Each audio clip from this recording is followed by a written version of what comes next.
All right, what's up, everyone? Welcome. Welcome, my friends. Welcome, welcome. I want to have a quick chat to you today about comfort starts your dancing decline. So, recently I had a student in the studio that I've been working with for many, many years. And it was very evident as we were discussing the plan, what he wanted to do with his dancing, and obviously this encompasses his life. He was very unclear about where he wanted to go. And this may be familiar for you.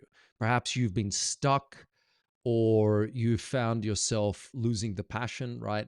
Which happens to everyone at a certain period in any sort of activity you do. It's one of those ironies that you get what you want, and then all of a sudden you're like, is that it? Sort of the universe's joke, right? So that's the issue I'd like to address today and propose two possible solutions that you could follow. One will be practical and one will be mental. All right. So stay with me to the end and let's go through this together because this will definitely help a lot of you out there, particularly if you've moved beyond your first, say, 6 to 8, maybe 12 months of classes, or you're a couple of years into your competing. So, one of the sort of mantras that I've instilled in myself that I was suggesting to this gentleman was you can't do it by yourself, but you have to do it alone. You see, your coach isn't going to do it for you. Your teacher's not going to do it for you. And there were moments in the conversation when I was asking, like, which way you want to go? What do you want to do? The conversation started deflecting to me as if I was the cause and the decision maker for what he was to do in his life. That's a dangerous place to be. You don't want to put the responsibility or accountability on another person, okay? Because then that's going to derail you. So you need to be careful with that. Now, having said that, you need a team to support you. That definitely helps. You need to find and one of the sort of rules that I've instilled in my life, on top of that mantra, was work with the people that want to work with you. Right. So you find a team that's going to support you, a team that's going to help you. You create that team for yourself, which will change over time, by the way. Right. People will drop out. People will come in and they'll stay for a short period, like a season, a reason, or a lifetime. That's sort of how people come into your life. And you have to identify that and place them appropriately, and then from that you make your decisions and you move forward still, right? But people will come in and out, and that's just the nature of things. But you have to be willing to do the work regardless of who's there. Okay. And it's very easy to get derailed if you absolve yourself of that responsibility to do better each time you step into the studio and you place it on your partner. That's dangerous, man. Because I was saying to him, like, this guy's had numerous partners over the years, and I'm like, where are they now? They've all quit. Like, like often it would be for like the silliest things too. It wasn't even like a big thing. It just, I would make the joke like, oh, my shoe didn't fit today. I'm quitting. I'm done. Right. Sometimes people don't need, the biggest reason to stop something, and he sort of laughed. We carried on with the conversation. I was like, look, you have to be willing to do it by yourself, but you can't do it alone. But perhaps you've gotten to that point where it's, you've lost that passion, right? You're not feeling it, so to speak, as much. And this is where comfort starts the decline. And this is in anything, right? So just think back in your own life. Think back to a job you've had. Think back to a relationship you've had where you got comfortable.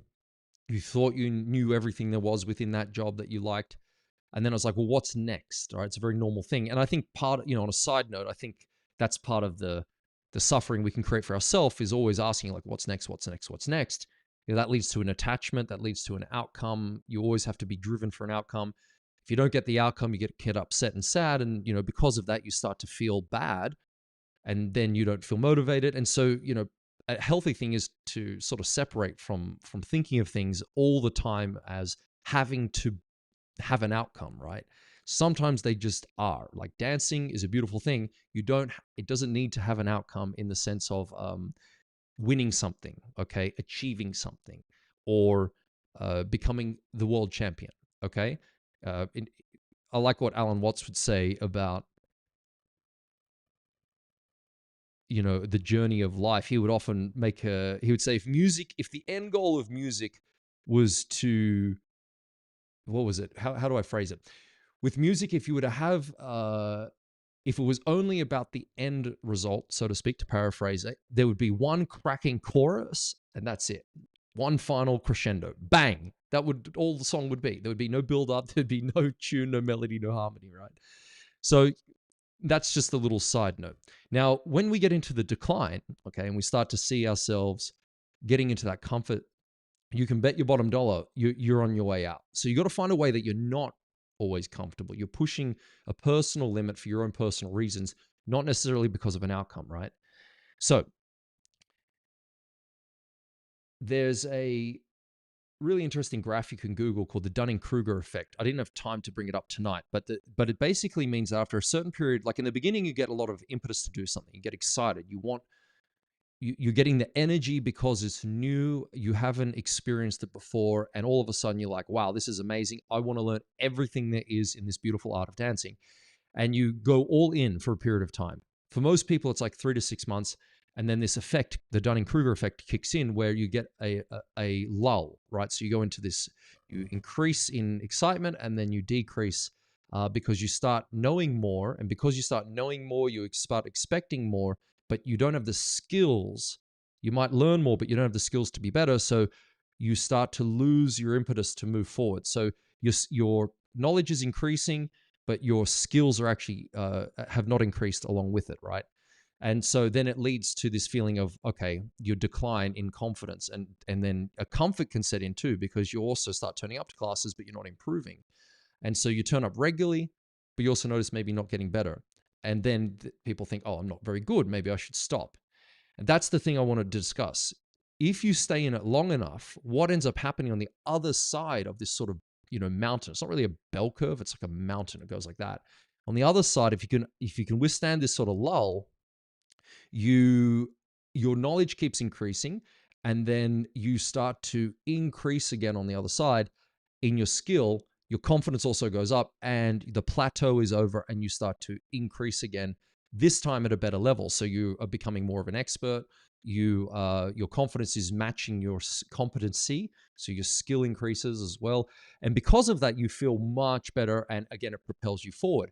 But that doesn't last forever, because if you look at a champion in any sport, tennis, soccer, weightlifting, you hit a diminishing return where you put in the same amount of effort, but you get less back.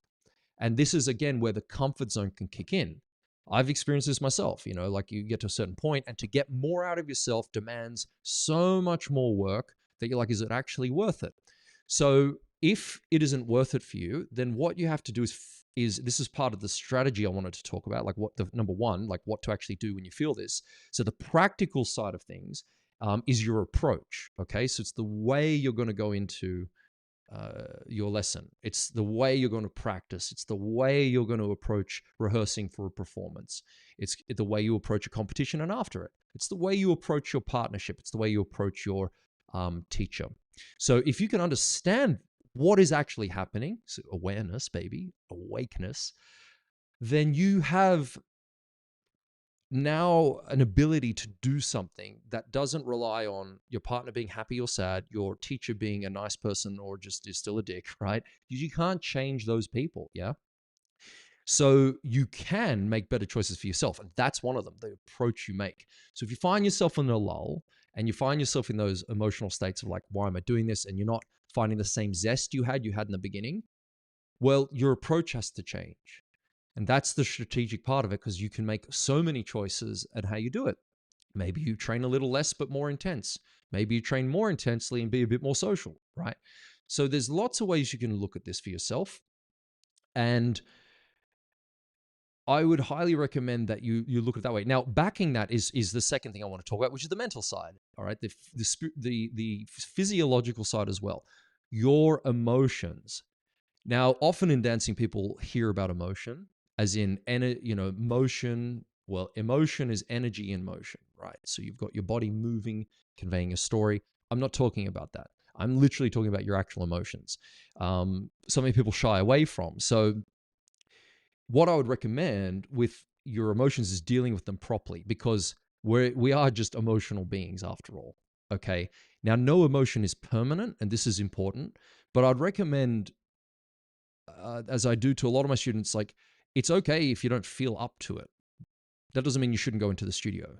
It's all right if you're feeling sad that day or tired, or you've got whatever your emotional state in any category, positive, neutral, negative, it, it isn't going to be permanent.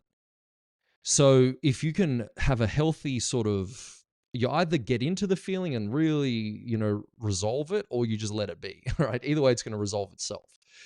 And often people will use their emotional well-being as a way of not committing to something. And then you end up like stopping or quitting very, very, very quickly or too soon. And and often too can be like, oh, look, I need to be only positive or only need to feel good to train. And then you actually are robbing yourself of the joy of working through that, right? So all emotions are necessary, first of all, and they're very complicated things. We're not going to get into it too deeply, but understand this: all emotions are necessary. They are medicine for you. So whatever you're feeling, whatever deep level of feeling that you have going into the studio or emotional state that day, know it's actually necessary, and not to try to feel bad because you feel bad, for example. Okay. So if you identify with I am sad, that's an identifier, you're making it more pronounced in yourself often. This is what I found. I am depressed, right? So those sort of statements identify with that emotion.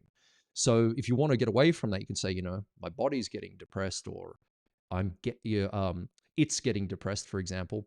So you can actually remove yourself away from that. Now, many people don't talk about those sorts of ideas, but they're really important, because isn't it true that your emotional well-being is going to have a vast outcome for yourself on the quality of life you experience? 100%, right? So if you are more like, I'm more upbeat, but I'm not always upbeat. So, but I don't fight that.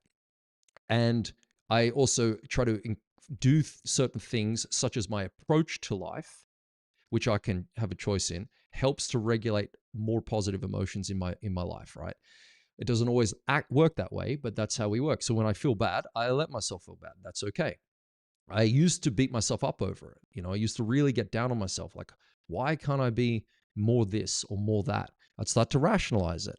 Why can't I do it like that guy can do it, right? He always seems like he's got it together. No one's got it all together, man, right?